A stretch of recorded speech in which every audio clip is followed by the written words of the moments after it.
Bonjour, donc bienvenue à l'université du Tiers-Temps. Nous sommes aujourd'hui donc le 13 novembre 2020. Bien sûr, cette conférence est enregistrée et c'est un exercice un petit peu particulier pour moi, une grande première, puisque je vais essayer de vous présenter une conférence sans que vous soyez là, avec ce côté un petit peu étrange de la dématérialisation. Alors, j'utilise qui plus est une technologie que je maîtrise pas forcément et donc je compte sur votre indulgence. Donc, je vais commencer par me présenter.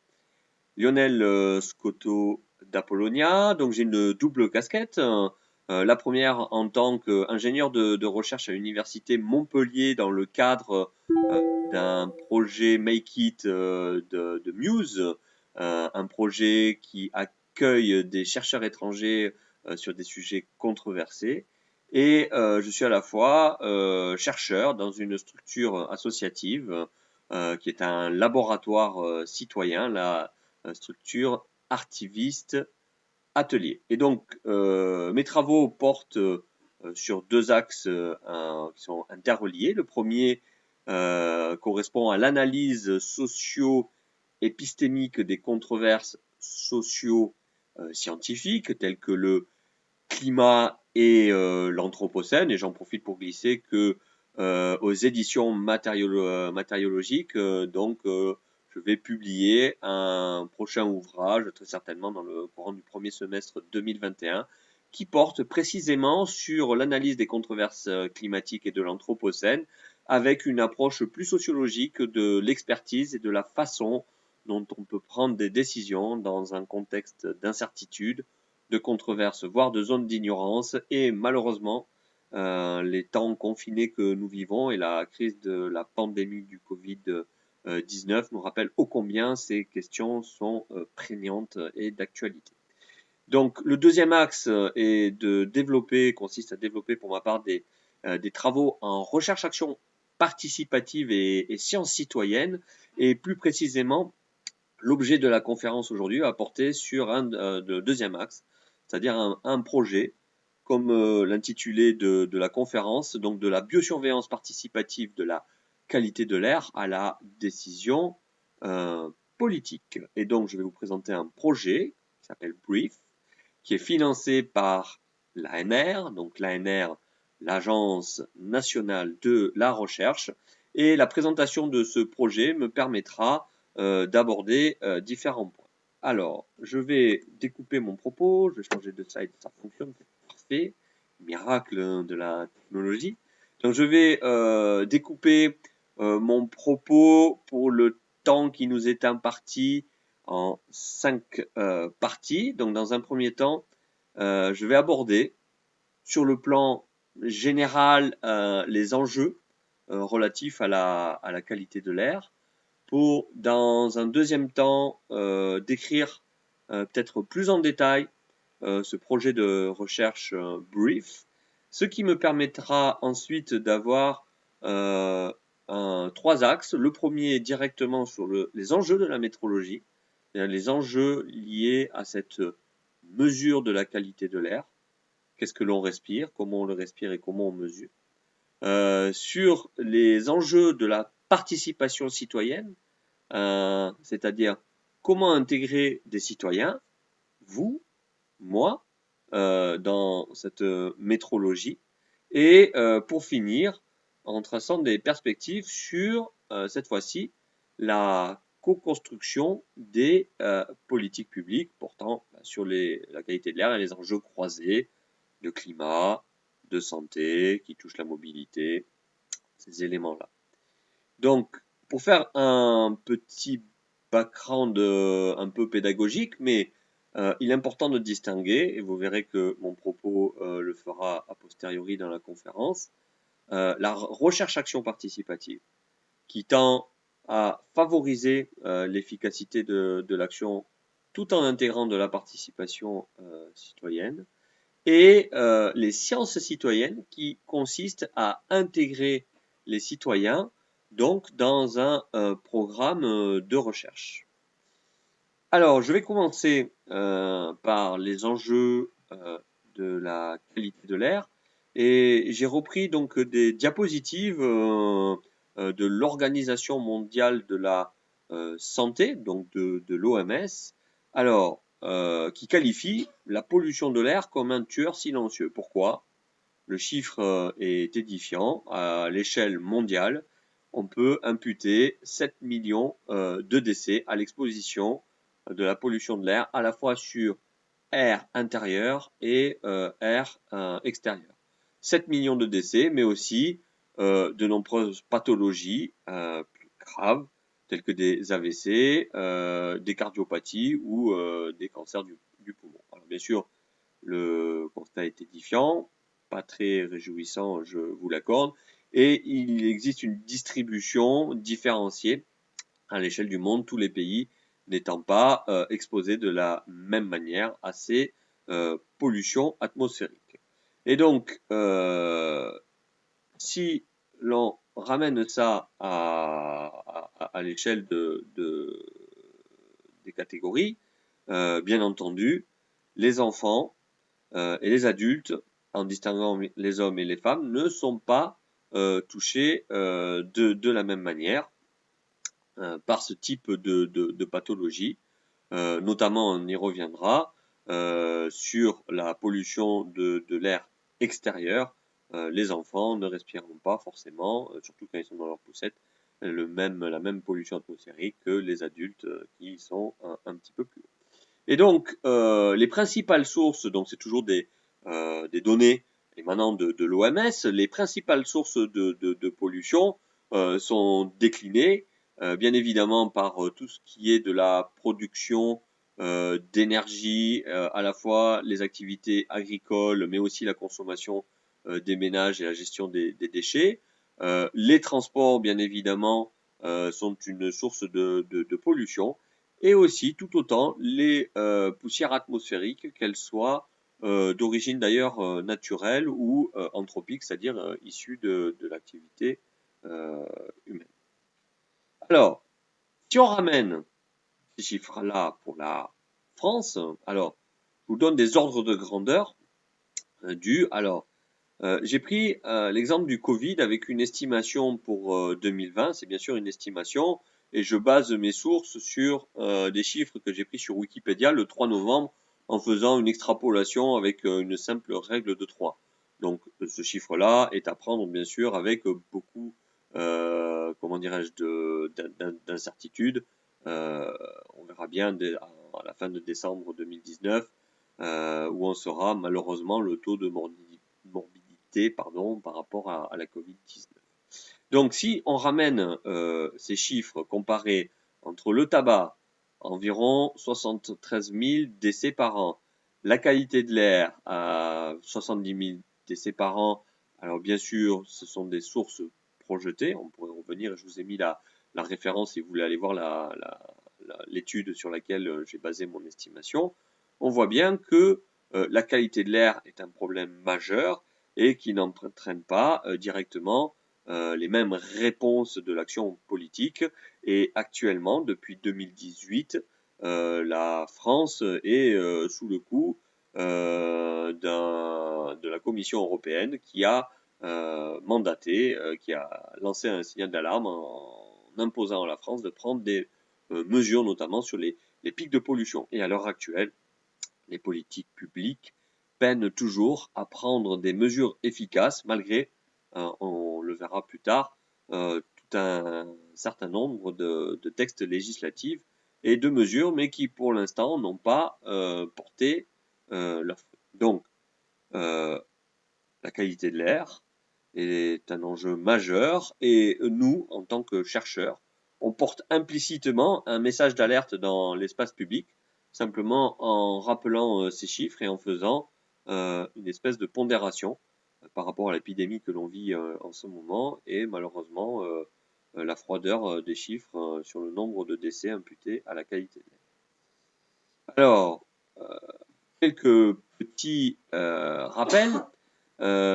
Donc, la qualité de l'air, les pollutions atmosphériques, c'est à la fois, bien sûr, les gaz de combustion, par exemple, issus des pots d'échappement, c'est-à-dire l'ensemble des oxydes d'azote, c'est aussi l'ozone, un polluant secondaire qui se forme notamment avec des pics de chaleur en été, mais c'est aussi les particules fines, les PM, du nom anglais Particle Matters, donc qui ont différentes tailles. Donc sur la slide, on voit peut-être pas suffisamment bien. Donc il y a les PM10, les PM2,5, 1 voire inférieurs, et qui correspondent en fait à la taille de ces particules fines. Donc vous voyez sur l'image un cheveu humain dont la taille est entre 50 et 70 micromètres, une particule de sable qui est un petit peu plus importante qui atteint les 90 micromètres, et donc les particules fines, les PM, donc les PM10, ont des tailles inférieures à 10 micromètres. Et bien sûr, les PM2,5 ont une taille inférieure à 2,5 micromètres, et également pour les PM1, c'est-à-dire les particules les plus fines. Donc tout cela pour vous donner en gros un ordre de grandeur par rapport à la taille d'un cheveu que l'on peut avoir. Alors, les études tendent à montrer que les polluants les plus toxiques, pardon, ne sont pas ces fameux oxydes d'azote ou l'ozone, mais bien les particules les plus fines. Donc les 2,5, les 1, voire les 0,1. Ça ne veut pas dire que respirer des oxydes d'azote n'est pas dangereux, mais en tout cas, les études tentent à montrer que ce sont les PM qui ont le niveau de toxicité le plus élevé. Pourquoi? Parce que plus ces particules sont fines, plus elles vont pouvoir passer la barrière pardon, pulmonaire, vous voyez, je tousse, et que ça a des conséquences graves, notamment sur les cas de démence ou d'autres maladies neurodégénératives, c'est-à-dire qu'elles vont passer la barrière pulmonaire et aller se fixer directement, par exemple, au niveau dans le cerveau. Certains chercheurs travaillent d'ailleurs à identifier le nombre de particules qui vont se fixer sur les lobes frontaux dû à une exposition chronique à ces fameuses PM. Donc, malgré l'existence de ces nombreuses études et les recommandations de l'OMS, les avis, les rapports des agences sanitaires telles que l'ANSES, figurez-vous que les PM1 et 0,1 font l'objet d'aucune réglementation en matière de mesure et de prévention au niveau européen. Et pourtant, ce sont celles-là qui sont les plus dangereuses. Donc voilà un petit rappel. Alors maintenant, je vais passer à la présentation de ce projet Brief.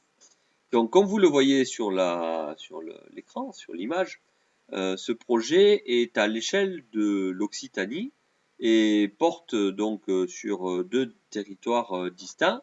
Le premier, l'Hérault, ici, donc, et le second en Haute-Garonne, à Toulouse. Et plus précisément, sur trois collectivités, Toulouse Métropole, Montpellier Méditerranée Métropole et l'agglomération du Pays de l'Or, donc qui apparaît en bleu sur l'image à votre droite. Je ne connais pas la qualité de l'écran que vous avez en face de vous, et donc si mon propos est suffisamment clair ou non. Donc trois territoires, trois collectivités distinctes. Je vais me concentrer à vous présenter le projet sur le côté héroltais. Donc ici, ce qui nous intéresse. Alors, on a développé différentes zones d'études que j'ai entourées par des petits cercles sur la carte.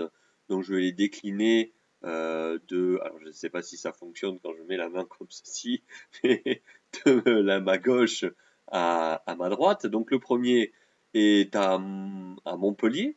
rue Saint-Louis. Donc pour vous situer la rue Saint-Louis, c'est une rue qui part perpendiculairement des Arceaux, derrière les jardins du Pérou, et qui se déroule jusque au boulevard Gambetta à Montpellier. Donc le deuxième terrain d'études est l'aéroport de Montpellier. Le troisième est à Saint-Onès et fait suite au doublement de l'autoroute A9. Le quatrième est à Moguio, donc sur la route départementale 189. Alors je vais essayer peut-être avec ma souris, je vois que j'ai de l'interaction ici. Et le dernier est à Lunel-Vieille et porte sur une étude d'impact de l'incinérateur au Créal de valorisation des déchets. Donc voici, si vous voulez, à l'échelle de l'Hérault, nos 5 terrains d'études qui ont un niveau d'avancement très différent, et je l'aborderai un petit peu plus loin dans ma présentation. Alors ce projet, pardon, excusez-moi, ce projet BRIEF, donc, est porté par deux UMR. Donc une UMR, c'est quoi? Une UMR, c'est une unité de recherche mixte, une unité mixte de recherche plus précisément. Donc il y a l'UMR Géosciences Montpellier, qui est sur le campus Triolet, donc anciennement Université des sciences et techniques du Languedoc, l'Université Montpellier 2. Donc l'UMR Géosciences Montpellier, et dont le responsable de l'ANR, le directeur scientifique, est Pierre Camps, qui est directeur de recherche au CNRS, et que peut-être certains ont déjà rencontré dans le cadre d'un pré-projet qui portait sur la future ligne 5 du tramway de Montpellier. Donc l'UMR Géosciences Montpellier et l'UMR JET à Toulouse, ces deux UMR étant principalement constitués de chercheurs, de géologues, donc travaillant sur des éléments techniques de métrologie, et je vais y venir aussi un petit peu plus loin. Et donc, ces deux structures de recherche et la structure associative Artiviste Atelier, dont je suis l'un des deux cofondateurs avec Dosias Perla. Et donc notre association est un laboratoire citoyen des transitions écologiques et solidaires.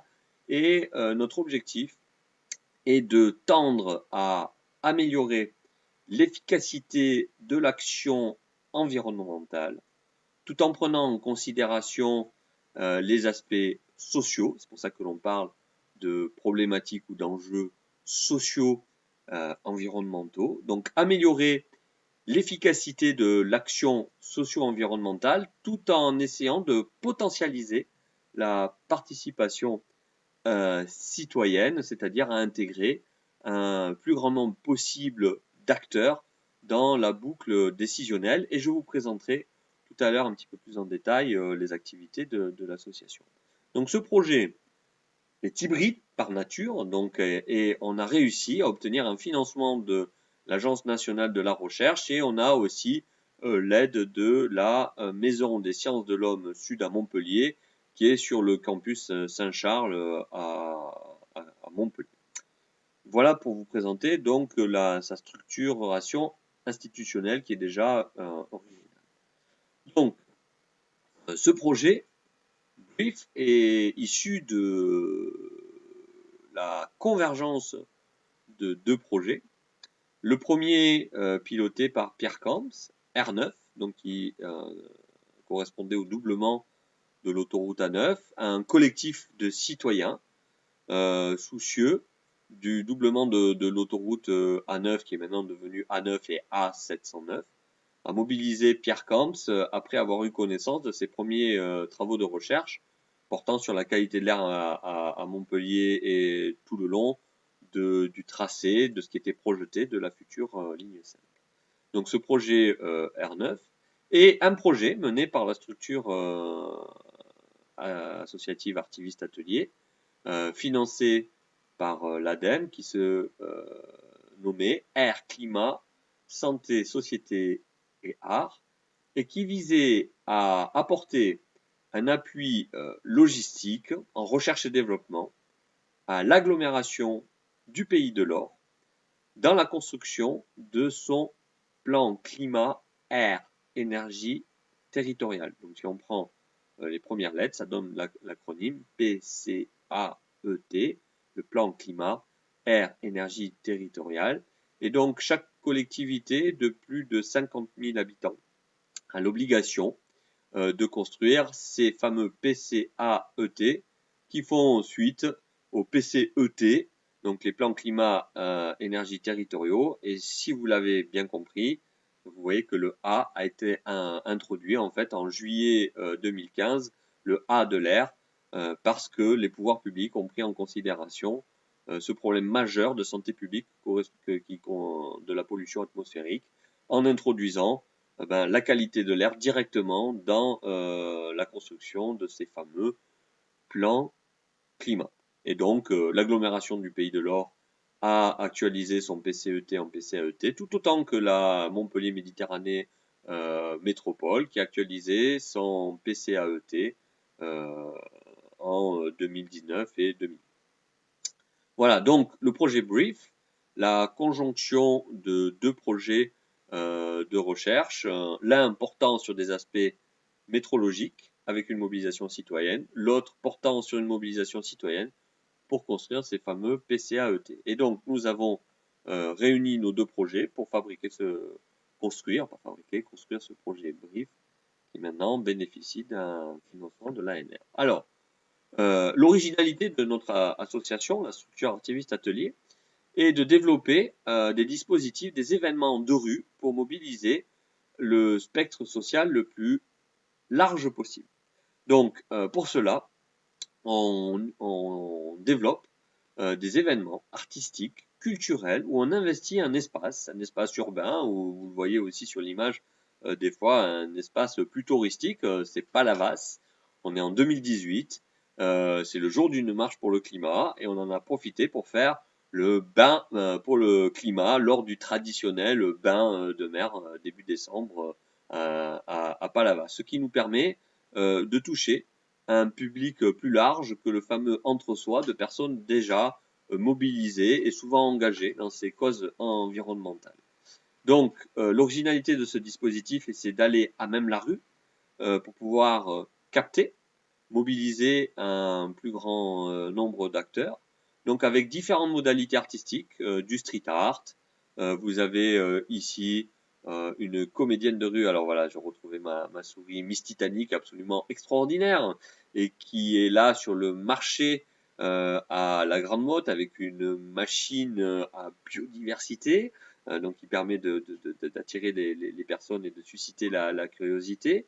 Donc du street art, des comédiens de rue, des marionnettes géantes comme je vais vous le présenter après, des danseurs, et on organise des débats à même la rue pour permettre aux gens de politiser eux-mêmes la question, c'est-à-dire quelles sont leurs préoccupations qui se posent à l'échelle de leur lieu de vie ou de leur lieu de travail. Et par exemple, résultat contre-productif en décembre 2018, alors que nous avons touché à peu près plus de 1000 personnes, 1300 personnes de mémoire pour la jauge de mobilisation, aucun des habitants ou des personnes que nous avons rencontrées ne nous ont parlé de la problématique de l'élévation des niveaux marins et du trait de côte. Donc, vous voyez, ça ne fait a priori pas partie d'une préoccupation majeure. Donc, vous voyez ici, on est à Arles. Donc là, c'est dans le cadre de la formation du CPIE d'Arles. Donc un CPIE, c'est un centre pour l'initiative environnementale. Donc on est sur le marché d'Arles et on développe donc notre dispositif de la même manière. Donc c'est de la recherche, action, formation avec des marionnettes géantes, du street art, un petit concert. On s'installe, on met notre barnum, on met des canapés, des tables, des chaises. On fait une petite radio crochet, où on invite les gens à parler spontanément dans une radio grand public ouverte dans le marché. et qui nous permet d'avoir ce spectre d'acteurs le plus large possible. Donc, notre dispositif de recherche-action participative où on interroge les personnes directement dans la rue. Et vous voyez ici, alors à nouveau, je ne connais pas la qualité de l'image que vous avez en face, mais vous avez des méduses aériennes qui sont des outils en recherche-action participative où les gens peuvent librement venir en fonction de thèmes choisis ou libres, marquer leurs envies, leurs idées d'action, leurs coups de gueule, leurs questions, librement. Ils peuvent venir accrocher donc sur nos méduses leurs revendications aussi, que nous, ensuite, on les invite à traiter avec nous dans le cadre de la co-construction de cette analyse pour savoir quels sont les problèmes à nouveau qui se posent à l'échelle de leur territoire. Donc, notre dispositif commence dans la rue, pour essayer de capter un plus large public. Pourquoi? Parce que un des freins à l'action est ce frein de mobilisation et d'engagement citoyen. Et donc on a essayé de tester un dispositif pour voir comment potentialiser ces vecteurs de mobilisation et les résultats que l'on a, avec bien sûr toutes les limites que cela a, sont très insatisfaisants en matière de mobilisation et de participation. Donc je vous dis, le dispositif commence dans la rue, mais surtout, on a développé, et donc ces travaux sont issus des premiers ateliers participatifs qu'on a menés, en plein début des Gilets jaunes d'ailleurs, et le débat portait sur le débat. C'est-à-dire que les personnes étaient là pour discuter, mais voulaient avant tout discuter des conditions de la participation. Donc un débat sur le débat. Et ce débat sur le débat nous a permis de construire donc une ingénierie de la participation. Alors c'est pas un gros mot, une ingénierie de la participation. C'est comment, c'est quoi, pardon, c'est comment faire en sorte de mettre tout un ensemble d'acteurs autour de la table, des acteurs qui forcément n'ont pas les mêmes centres d'intérêt et donc c'est une source de conflictualité et de tension. Comment mettre ces acteurs autour de la table pour questionner une seule chose, l'efficacité de l'action des problèmes qui se posent. Et donc, vous voyez les différentes étapes de cette ingénierie qui part donc de la présentation en plénière dans les ateliers pour passer à des étapes participatives où l'on questionne à partir d'objectifs qui sont co-construits sur des enjeux. Donc ici, par exemple, vous avez l'enjeu mobilité. Alors, je ne sais pas à nouveau si vous le voyez suffisamment bien, mais je vous le dis, voilà, vous avez l'enjeu mobilité. Et donc, les participants vont co-construire un objectif qui peut être un objectif stratégique ou un objectif quantitatif. Donc, par exemple, améliorer le plan de déplacement doux ou développer un plan de déplacement doux à l'échelle d'une commune. Et vous avez ici les rayons. Donc, chaque rayon est une action. Chaque action permettant d'atteindre l'objectif que les participants se sont fixés. Et donc, autant d'actions que de rayons. Donc, dans le cadre de cette ingénierie, on a, à partir d'un thème, ici l'enjeu mobilité, co-construit un objectif, donc en l'occurrence, favoriser ou développer un plan de déplacement doux, un PDD, et chaque rayon est une action, chaque action visant à atteindre cet objectif. Certes, mais des actions, il faut questionner l'efficacité. Et donc les participants, vous voyez qu'il y a des petits traits, donc c'est un gradient de 0 à 5. Les participants vont discuter de l'efficacité de l'action au moment de l'atelier. Est-ce que l'action est efficace ou non? Si elle n'existe pas, elle n'est pas efficace, elle est évaluée à 0. Si elle existe, on peut en discuter l'efficacité, 0, 1 étant une faible efficacité, 5 étant une action dont l'efficacité est reconnue. Donc, les participants fixent à t égale 0 l'efficacité de l'action et projettent eux-mêmes, grâce au débat, où des fois il y a de vives contradictions, l'efficacité sur l'échelle de temps qu'ils jugent pertinente. C'est-à-dire à l'échelle de 6 mois, 1 an, plusieurs années, quelle efficacité peut-on atteindre?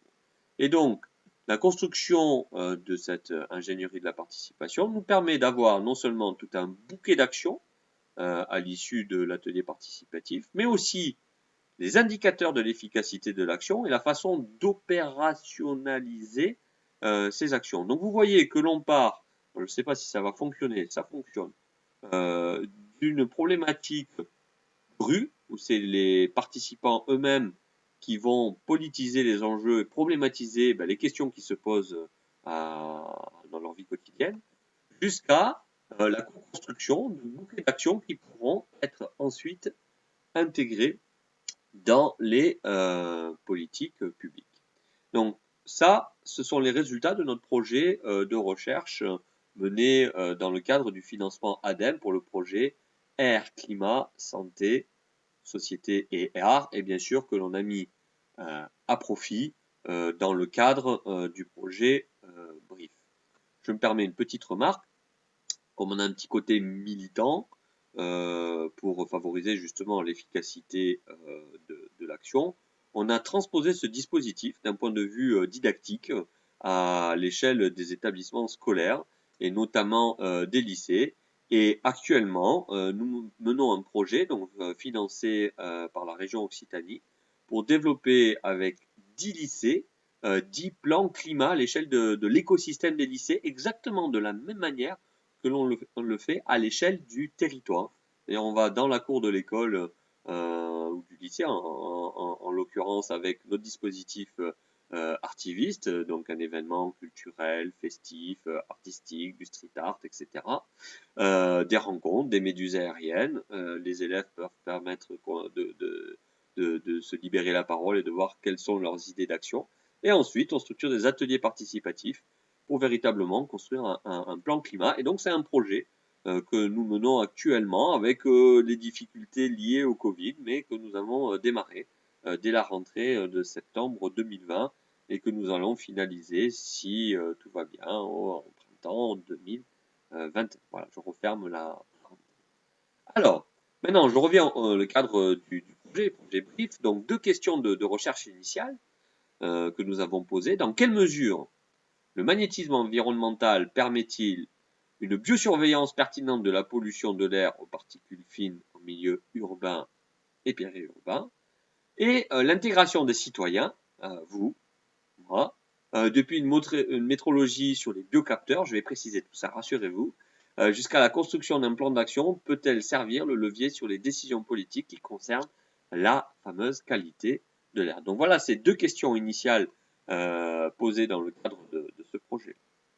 Donc, ce projet est innovant à plusieurs égards. Pourquoi? Parce que le magnétisme environnemental va nous permettre de développer une métrologie des polluants à partir de ces biocapteurs. Par exemple, derrière moi, vous avez une feuille. Je vais d'ailleurs en découper une. La plante m'excusera. Donc, vous voyez cette feuille-là, qu'elle soit à l'intérieur ou à l'extérieur, sert de filtre.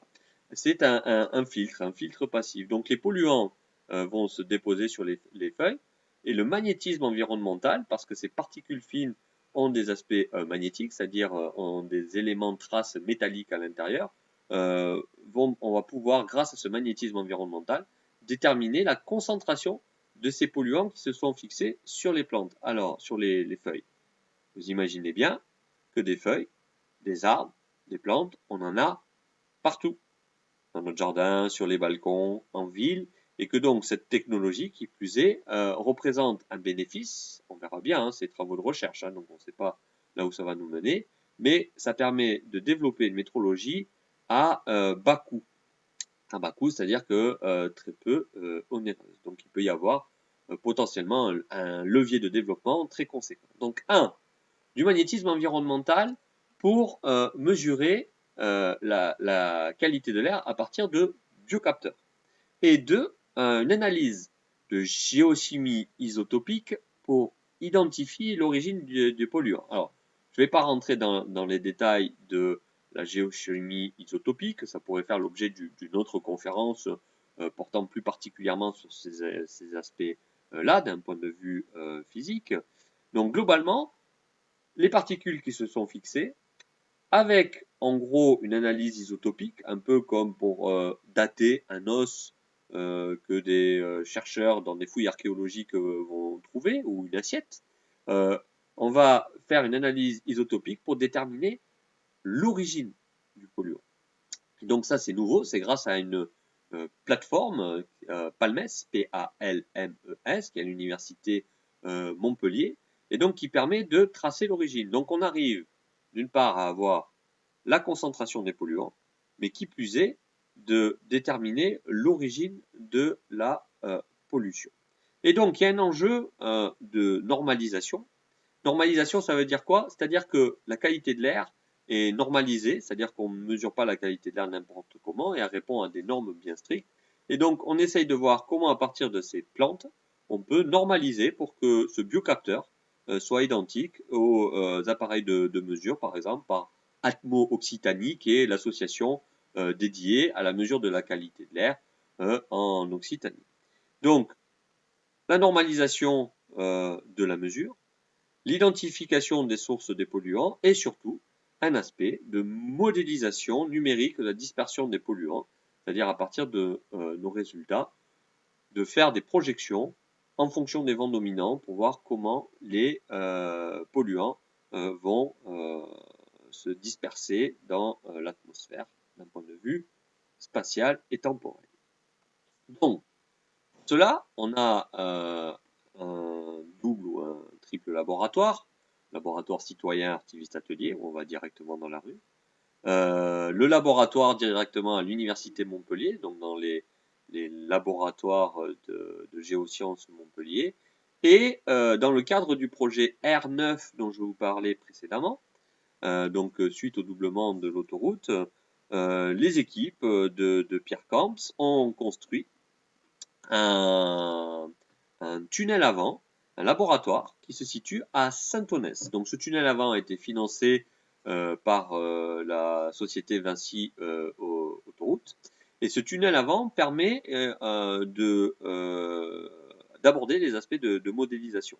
À la fois pour voir comment les feuilles vont capter cette pollution atmosphérique, et d'autre part, pour faire de la simulation en mettant des maquettes. Je vais y revenir un petit peu. Donc, là, vous avez une autre image du tunnel avant qui, en gros, on injecte de la pollution d'un côté, on l'aspire de l'autre, et on analyse à l'intérieur, un peu comme un microcapteur géant, ce qui se passe à l'intérieur. Alors, pourquoi il y a des enjeux de normalisation de la mesure qui sont importants? Parce que je vous ai mis sur l'image. Donc ça, c'est un microcapteur plume que vous pouvez acheter. Alors le prix, je ne sais pas si vous le voyez apparaître, 199 €. Donc tout un chacun peut acheter ce capteur. Et avec un système de connexion embarqué lié, par exemple, à un smartphone, avoir directement les mesures de son exposition de la qualité de l'air en l'embarquant sur son vélo ou le mettant sur son sac à dos. Voilà. Alors, ces microcapteurs sont un premier pas justement pour avoir une forme de démocratisation de ces enjeux de la qualité de l'air, mais posent un certain nombre de problèmes. Pourquoi? Parce que, d'une part, on ne sait pas véritablement comment ils fonctionnent pour mesurer la qualité de l'air, et d'autre part, n'ont pas de normalisation justement. C'est-à-dire que la mesure qui va sortir ici et que vous allez retrouver sur votre smartphone ne peut pas être intégrée dans la construction d'une décision politique parce qu'elle ne répond pas justement aux normes en vigueur.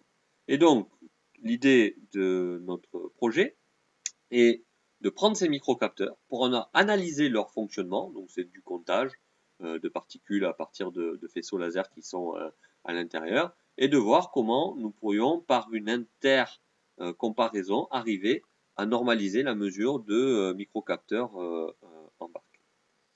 Donc, maintenant, je vois que le temps passe et que faut que j'arrive à tenir mon propos dans le temps imparti et surtout pas dépasser l'heure de présentation. Donc, toujours sur les enjeux de la métrologie, je vais incarner ce projet par rapport aux différents terrains. Donc ici, on est rue Saint-Louis, vous voyez ici donc le quartier des Arceaux, et la rue Saint-Louis a cette particularité d'être constamment ou très régulièrement embouteillée et donc d'avoir un forçage des polluants atmosphériques issus des voitures assez conséquents, avec des conflits d'usage entre des scooters qui prennent les pistes ici, qui ne sont pas uniquement des pistes cyclables mais aussi piétonnes, et donc des conflits d'usage entre les piétons, les cyclistes, ces scooters, et les voitures qui saturent les éléments. Sachez que par exemple dans le cadre de ce projet, donc l'on va démarrer normalement, bon, le Covid nous a fait prendre du retard, mais fin 2020 ou début 2021, on a déjà commencé la mobilisation citoyenne au niveau de la rue. On va commencer à faire ces mesures. Et donc ces mesures vont nous permettre non seulement d'avoir les niveaux de concentration de ces particules fines, tout le long de la rue, dans les rues perpendiculaires et les rues parallèles, aussi sur un profil vertical, c'est-à-dire au niveau de la hauteur. Une poussette, je vous le disais tout à l'heure, un enfant dans une poussette ne va pas respirer la même pollution que l'habitant qui est peut-être au deuxième, voire troisième étage, rarement dans cette rue-là. Et on va réussir à discriminer l'origine du polluant, c'est-à-dire à savoir si c'est issu des gaz de combustion de l'échappement, mais tout autant des pneus ou des freins de voiture. Et la pollution, justement, ne vient pas uniquement des pots d'échappement, mais peut-être aussi une pollution qui vient directement des pneus ou des freins. D'ailleurs, l'étude préliminaire de Pierre Camp sur le tramway a démontré que l'impact en matière de particules fines du tramway sur les particules fines, hein, pas sur les gaz de combustion, l'impact de la pollution des tramways était tout autant important que celui des voitures. Pour plus de détails, je vous renvoie à ces travaux. Donc, rue Saint-Louis, alors je vais essayer, je n'arrive pas à passer la diapositive. Voici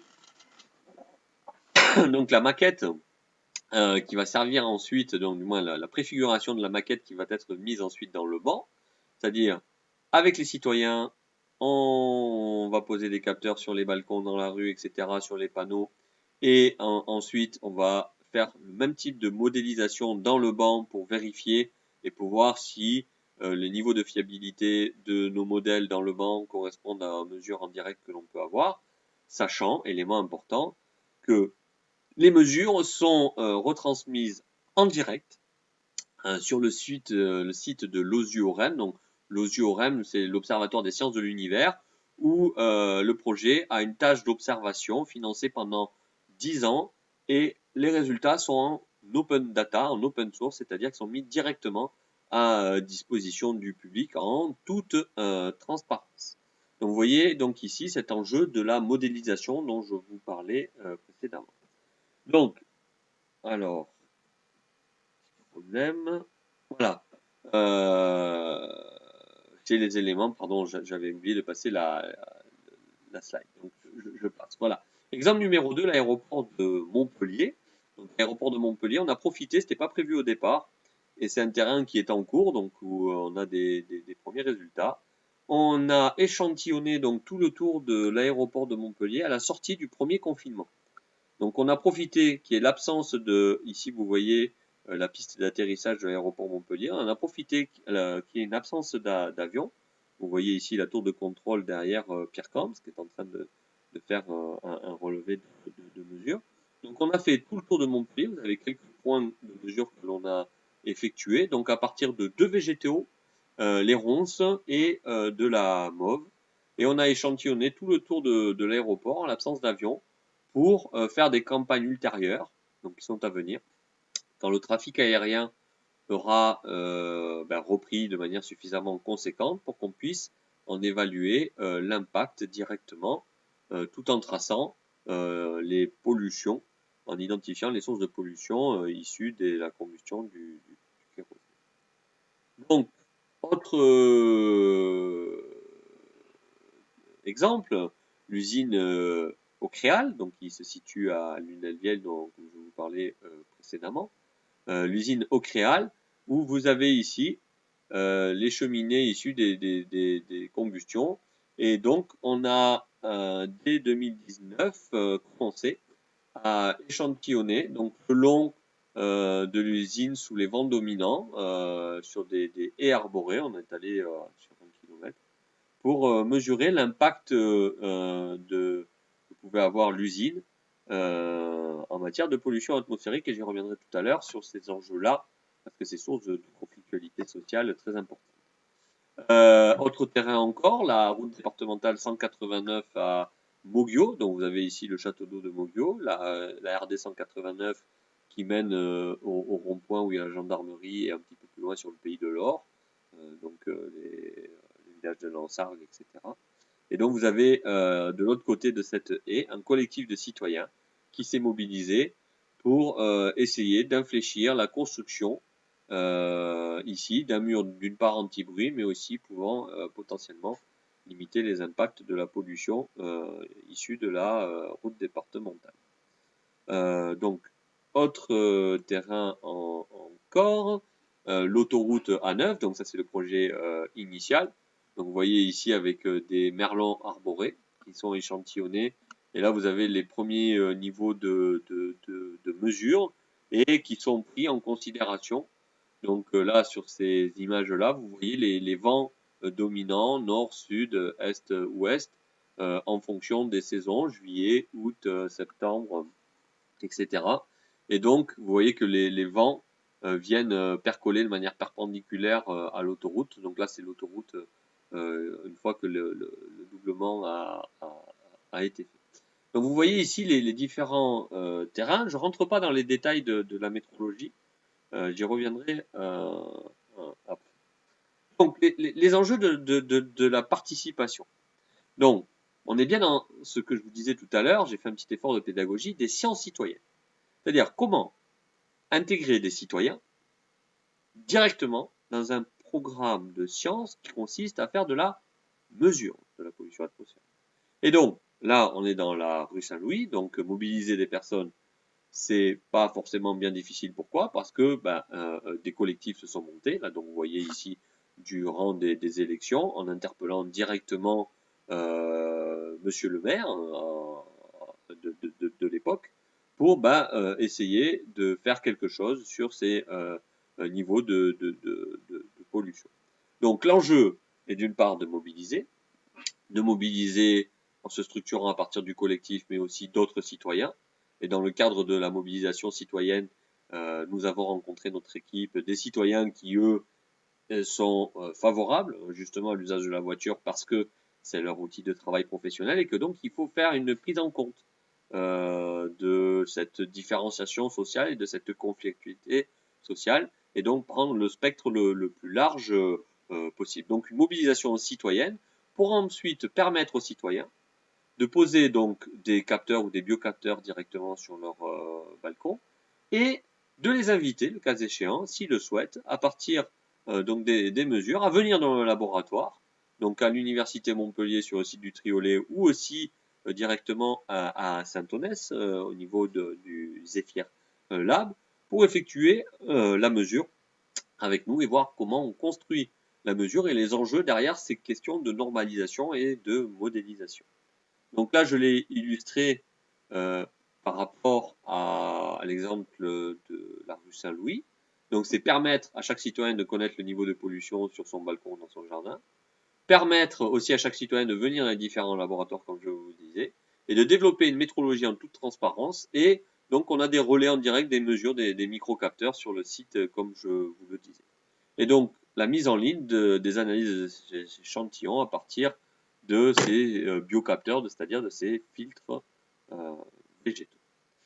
Donc, maintenant, on en arrive un petit peu à la dernière partie en forme de conclusion qui est la plus importante et qui est bien sûr malheureusement la moins développée. Pourquoi? Parce qu'on a démarré le projet donc officiellement en octobre 2019, le temps d'opérationnaliser on était en novembre, décembre, et patatras, à partir de janvier, on a connu la crise de la Covid-19 et le premier confinement et maintenant le deuxième confinement. Donc bien sûr, notre projet prend du retard et alors qu'on est sur certaines zones d'études assez avancées d'un point de vue des premiers résultats d'analyse des pollutions atmosphériques, cette partie de la co-construction des politiques publiques est encore dans un stade de travail en cours, c'est-à-dire dans une phase d'institutionnalisation. Qui plus est, les enjeux de cette co-construction de la politique publique sont majeurs, parce que là, donc j'ai repris un élément du programme donc de notre maire actuel de Montpellier et président de Montpellier Méditerranée Métropole, et donc dans le cadre de son programme, une des projections, voilà, Montpellier pour un nouveau souffle, c'est d'avoir ce verdissement, cette trame verte, alors je retrouve ma souris, là au niveau des arceaux, sachant que là vous avez ici les jardins du Pérou et que la rue Saint-Louis se trouve ici, les vents dominants venant de ces éléments-là. Donc il y a des enjeux majeurs, on est dans un développement justement d'une potentialisation de la participation citoyenne dans ces problématiques-là et dans l'implication du citoyen dans la boucle décisionnelle. Et donc, à travers ce projet, nous, ça nous permet de porter un regard analytique sur la façon dont justement on peut potentialiser d'une part la participation des citoyens dans la boucle décisionnelle et d'autre part l'amélioration de l'action publique. Alors bien sûr, si on est sur un autre territoire, je dis bien sûr pourquoi, parce que c'est souvent source de conflictualité. Il y a toujours à la base de ces problèmes de la conflictualité sociale. Et donc dans le cas d'Ocréal, donc on est à Lunel-Vieille, ici, là que j'ai entouré par le cercle à cheval entre différentes collectivités. Et donc vous voyez que c'est le syndicat mixte Pic et Étang qui gère l'incinérateur d'Ocréal, et Suez Environnement a une délégation pour incinérer. Et donc il y a 6 groupements, 6 intercommunaux, 89 communes, c'est-à-dire plus de 200 000 habitants, et qui sont en plus répartis sur l'est de l'Hérault et aussi le Gard. Donc vous voyez que cette zone-là, avec des mobilisations citoyennes fortes, est une source de conflit et dans un maillage institutionnel complexe. Je vous ai repris 2 exemples donc de mobilisations qui ont eu lieu avant les élections avec des citoyens contre justement cet incinérateur avec des enjeux de tonnage, 120 000 tonnes de déchets traités par an et pouvant être réduits pour fermer un des 2 fours à 90 000 tonnes et donc des mobilisations citoyennes récurrentes. J'ai pris des exemples récents de 2019, mais il y a une antériorité à ces mobilisations. Et des enjeux politiques majeurs. Pourquoi? Parce que là, vous avez donc le nouveau maire de Lunel-Vieille, Fabrice Fenoy, qui est un des opposants à l'incinérateur, et qui est devenu président du syndicat mixte très récemment, donc le 13 octobre, mais avec une construction de la gouvernance et une vice-présidence d'un élu de l'agglomération du Pic Saint-Loup pour essayer justement d'équilibrer et de faire en sorte que ça soit avec un maximum de dialogue et de concertation que de prendre en compte ces problématiques, sachant que si on reprend la carte, les vents dominants étant plutôt du nord, les vents du sud soufflant de manière moins fréquente, bien sûr les enjeux de pollution se concentrent ici et la contestation sociale se concentre ici plutôt que dans les zones nord. Et que l'incinération des déchets, ou en tout cas le traitement des déchets, ce territoire est tout à fait représentatif de l'ensemble des territoires à l'échelle nationale, à la fois au niveau des conflictualités, des mobilisations citoyennes, tout autant que de la difficulté justement à avoir une gestion raisonnée et qui soit le moins impactante en matière de pollution atmosphérique. Donc, vous voyez qu'en matière de co-construction des politiques publiques, ça pose tout un ensemble de questions qui sont pleinement d'actualité et qui nous permettent, nous, en retour, d'analyser les évolutions des modalités de régulation, d'une part du débat public, à travers notamment la conflictualité, et de la façon dont les acteurs s'emparent des évolutions d'une gouvernance démocratique supposée plus participative. Pourquoi j'ai mis supposé plus participatif? Parce que la participation, c'est un petit peu comme l'Arlésienne, tout le monde en parle mais personne ne la voit. Tout le monde souhaite participer, mais réellement, si on ouvre une forme de boîte noire qui est la co-construction des politiques publiques dans les collectivités, le citoyen est souvent représenté.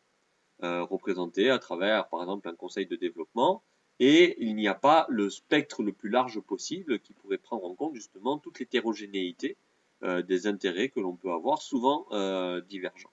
Et donc, actuellement, depuis quelques années, mais plus récemment, et peut-être que la crise de la Covid-19 va catalyser, accélérer les choses, on tend vers une implication plus grande des citoyens sans avoir opérationnalisé les moyens d'implication de ces citoyens.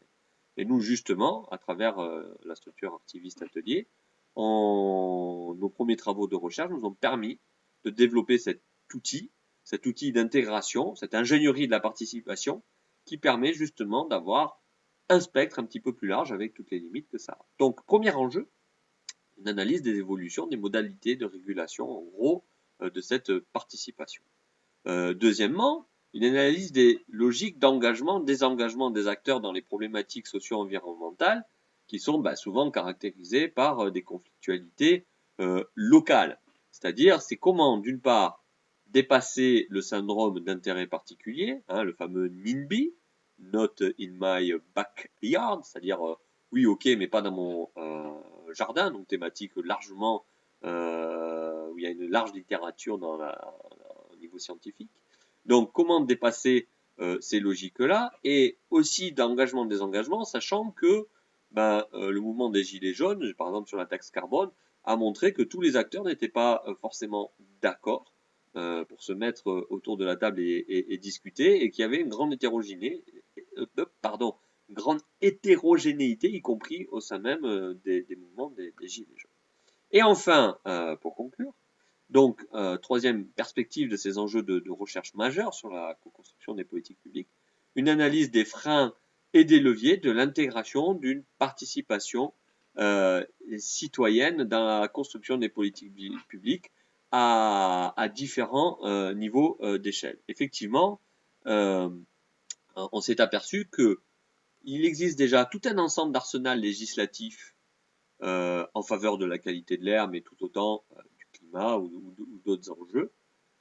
Donc des textes législatifs, mais qui ont du mal à être appliqués. Pourquoi? Parce que l'échelle pertinente est l'échelle locale.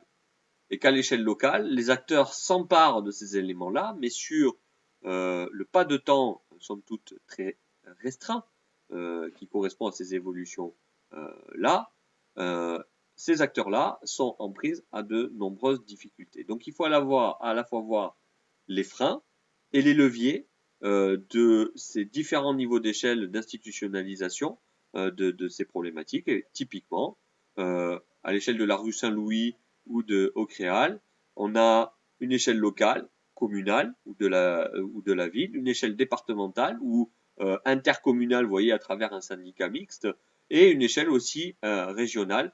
Tous ces éléments étaient imbriqués dans ce que l'on appelle le millefeuille institutionnel. Voilà, je vais arrêter là parce que je vois que j'arrive à quasiment l'heure de présentation.